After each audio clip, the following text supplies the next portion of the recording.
El siglo XVI es definitivamente un siglo de transformaciones para Japón, porque es el momento en el que el país del sol naciente se conecta con todo el mundo. Esto no es casualidad, de hecho tiene un motivo en particular, porque a mediados del siglo XVI, específicamente en 1543, pisan por primera vez el archipiélago nipón un grupo de comerciantes europeos provenientes del Reino de Portugal.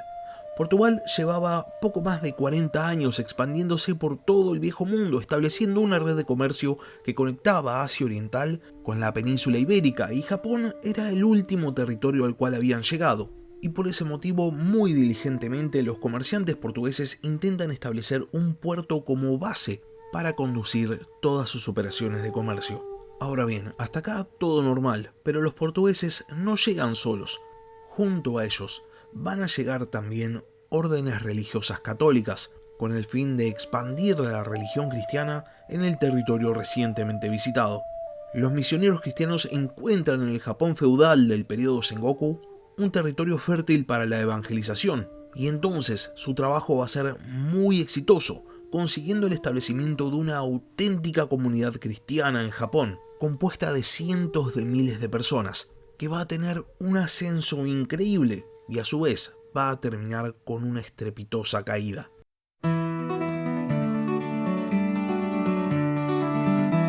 Hola a todos, sean bienvenidos al podcast de historia La Barba Roja de Barba Roja.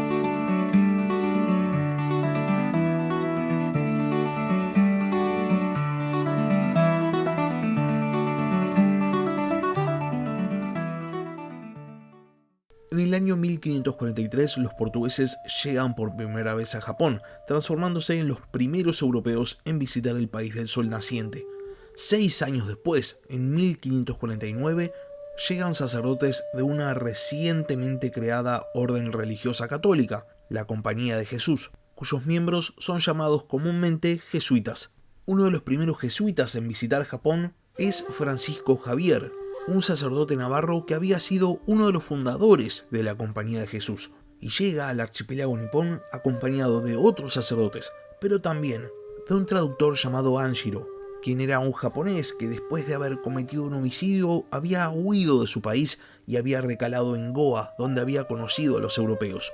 Los jesuitas establecen su primer base de operaciones en Kagoshima, y desde ahí emprenden la tarea evangelizadora por toda la isla de Kyushu, logrando establecer una comunidad cristiana en la ciudad de Hirado, donde los portugueses van a establecer uno de sus primeros puertos. De ahí, Francisco Javier se dirige a Honshu visitando la ciudad de Yamaguchi, donde consigue establecer una pequeña comunidad, y después llegando a la mismísima Kioto, donde más allá de intentarlo, no consigue una audiencia con el emperador, que era el objetivo de este jesuita. En 1552, Francisco Javier abandona Japón, después de conseguir un pacto con el gobernante de Yamaguchi, por el cual este se comprometía a respetar a los nuevos cristianos. Los jesuitas habían perdido en Japón a su líder, y podrían haberse dado por vencidos, pero continúan con la tarea evangelizadora, y de hecho a partir de este momento van a empezar a conseguir sus primeros éxitos políticos, siendo el primero y tal vez el más importante la conversión de un daimyo japonés, Omura Sumitada, quien adopta la fe cristiana en el año 1563. Esto representaba un enorme éxito para la Iglesia Católica, porque no era que se estaba convirtiendo al cristianismo solamente el pueblo llano japonés. Ahora un poderoso daimyo se había convertido, y esto confería al cristianismo validez política en el territorio. Sumitada, de hecho, se va a transformar en un gran aliado de los portugueses, confiriéndoles el puerto de Nagasaki. A la conversión de Omura Sumitada en 1563 va a seguir la conversión de otros líderes políticos importantes. El primero es Otomo Sorin en 1578, y después en 1580 se produce la conversión de Arima Haranobu. Y mientras tanto, obviamente, los sacerdotes cristianos habían continuado con la evangelización del pueblo llano, porque después de la llegada de los jesuitas, auspiciada por Portugal, también habían llegado a Japón sacerdotes franciscanos y dominicos, auspiciados por España. El final de la década del 70 y el inicio de la década del 80 del siglo XVI va a ser el periodo de auge de la comunidad cristiana en Japón, y esto va a estar marcado por la llegada de un sacerdote jesuita italiano llamado Alessandro Valignano. quien llega al país del sol naciente con la idea de expandir no solo la religión, sino también de establecer el sacerdocio en el país del sol naciente. Es así que Valiniano funda varios seminarios, donde la educación sacerdotal se imparte en latín y también, por sugerencia de Valiniano, en japonés. De hecho, el italiano hace especial énfasis en que los jesuitas deben no solo respetar, sino también en muchos casos adoptar las costumbres japonesas con el fin de evangelizar más efectivamente. Ahora bien, mientras Valiniano establecía la obligación de que los jesuitas aprendieran y adoptaran rasgos de la cultura japonesa, a su vez se le ocurre una idea para que esta influencia sea de ida y vuelta, y decide establecer lo que llama la misión Tensho, que es ni más ni menos que el envío de un grupo de jóvenes japoneses cristianos en un viaje hacia Roma en el año 1582, donde se van a terminar entrevistando con el mismísimo Papa. De esta manera, el círculo estaba completo. Los sacerdotes cristianos conocían las costumbres japonesas y los japoneses viajaban a Roma, y el cristianismo continuaba con su auge. En el año 1587 se produce otra de estas grandes conversiones políticas, cuando adopta la religión cristiana Hosokawa Tama, la esposa del poderosísimo daimyo Hosokawa Tadaoki. Y ahora sí, no parecía que el ascenso del cristianismo fuese a frenar nunca. De hecho, ya para este momento, la cantidad de cristianos en Japón rondaba un número cercano a los 300.000. El cristianismo estaba en la cresta de la ola de su influencia, y sin embargo, es acá donde va a empezar la debacle. El ascenso del cristianismo trajo dos cosas muy importantes a Japón. Por un lado, el cristianismo funcionó como una ventana a la cultura europea. Muchos de los grandes motivos culturales europeos que derivan de la religión llegaron a Japón en este periodo gracias justamente a la tarea evangelizadora. Y por otro lado, el cristianismo sirvió como una especie de espejo en el cual los japoneses podían ver reflejada su propia cultura. Y a muchos de los nuevos conversos no le gustó lo que estaban viendo. Y acá es donde los nuevos cristianos empezaron con las críticas a la cultura tradicional japonesa. Los puntos que más criticaban los nuevos cristianos japoneses eran los siguientes. Primero estaba el modo de vida de los monjes budistas, tanto hombres como mujeres, a los cuales los nuevos cristianos consideraban prácticamente como degenerados. En segundo lugar, estaba la tradicional práctica de homosexualidad en la casta samurái. Y en tercer lugar, estaba la práctica del aborto inducido, bastante común entre los campesinos japoneses.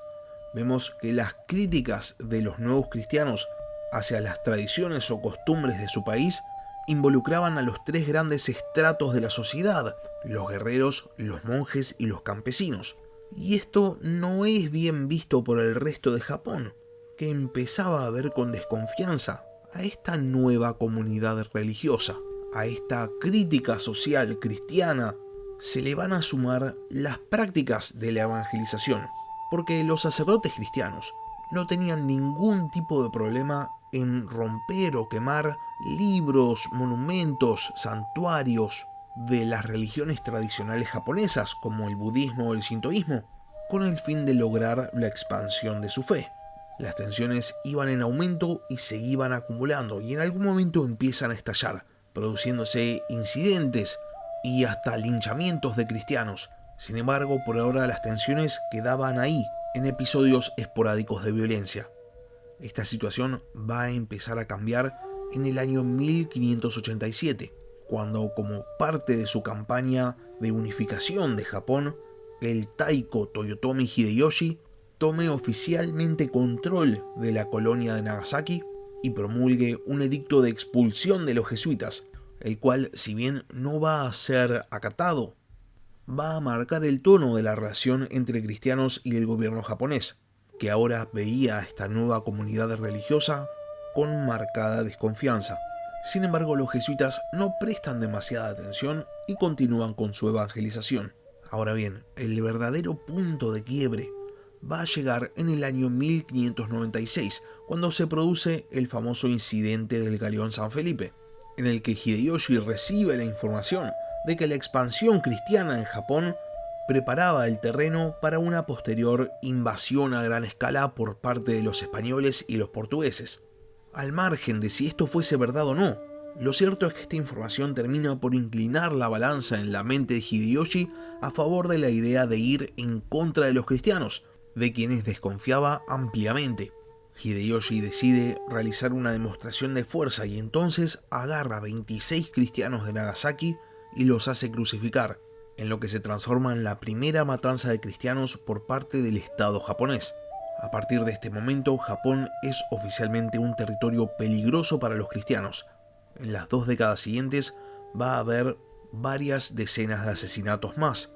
Y finalmente, en el año 1614, el nuevo shogun de Japón, Tokugawa Ieyasu, se dice que, aceptando el consejo del inglés William Adams, ordena la expulsión real de los jesuitas de Japón. Ante esta noticia, el gobernador general de las Filipinas españolas ofrece al daimyo cristiano Takayama Ukon organizar una expedición de apoyo para deponer al shogun Tokugawa. Sin embargo, Takayama declina la oferta de ayuda, y entonces Tokugawa continúa con la persecución. El establecimiento del férreo gobierno de Tokugawa va a generar reacciones, como lo es la rebelión de Shimabara en el año 1637. El shogun va a ser implacable y va a aplastar a la rebelión, en la que 40.000 japoneses, la gran mayoría cristianos, son asesinados. El shogun veía a los portugueses como los causantes de esta rebelión y entonces ordena su expulsión. En realidad, Tokugawa desconfiaba de todos los extranjeros y quería limitar su influencia en Japón, y entonces promulga el edicto de Sakoku, con el que Japón se cierra al mundo. Solo a 3 países se les va a permitir comerciar con Japón. Uno es a los holandeses, quienes ocupan la isla de Dejima frente al puerto de Nagasaki, donde antes estaban instalados los portugueses. Por otro lado, a los coreanos se les permite seguir comerciando con Japón en la isla de Tsushima, muy cerca de hecho de la costa coreana. Y por último, los chinos continúan comerciando con la isla de Okinawa, donde todavía seguía existiendo el reino de Ryukyu, a la vez tributario del imperio chino y vasallo de los Satsuma. Mientras tanto, en Japón, el cristianismo pasa a la clandestinidad. Sin sacerdotes que guiaran el culto, los cristianos japoneses desarrollan particularidades propias dentro de la religión, con el fin de mantenerla escondida. Para empezar, trasladan casi todas las actividades religiosas a habitaciones secretas en sus casas. Las figuras que veneraban son orientalizadas con el fin de que se parezcan lo más posible a una imagen budista, y ante la falta de ciertos conocimientos religiosos, van a rellenar con sus propias creencias, estableciendo de esta manera una rama del cristianismo autóctona en Japón. Se transforman en Kakure Kirishitan, cristianos ocultos, y de esta manera evaden la persecución del shogunato. Y aunque les parezca increíble, esta comunidad religiosa sobrevive, aunque en pequeños números, hasta nuestros días. La persecución a los cristianos recién va a finalizar en el año 1873, dentro de la restauración Meiji, y la libertad religiosa va a llegar a Japón en 1889, dentro del marco de la modernización del Estado. Y con esto llegamos al fin del capítulo de esta semana. Si llegaron hasta acá y no están suscritos al canal, les recomiendo que se suscriban. Subo capítulos nuevos todas las semanas. Y si por otro lado ya están suscritos, pero tienen ganas de ayudar al podcast, pueden hacerlo transformándose en miembros del canal en YouTube, o si no, transformándose en Patreons. Les dejo el link en la descripción del capítulo. Muchas gracias por haber escuchado y hasta la próxima. Gracias por escuchar La Barba Roja de Barba Roja. Si tenés alguna pregunta o simplemente querés hacer un comentario, no dudes en escribirme al mail del podcast, labarbarrojadebarbarroja@gmail.com. Hasta la próxima.